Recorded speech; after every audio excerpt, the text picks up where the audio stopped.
bona. Lucy, bé, m'han dit que aquest any l'Ajuntament està generós i si no és que per un any pagarà els llibres de la cadena del poble i el botigós.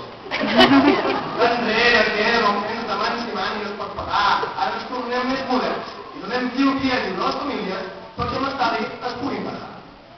Si la qüestió és assegurar a una educació que tots passin pel mateix forat i que la regidora d'educació no en sigui l'excepció.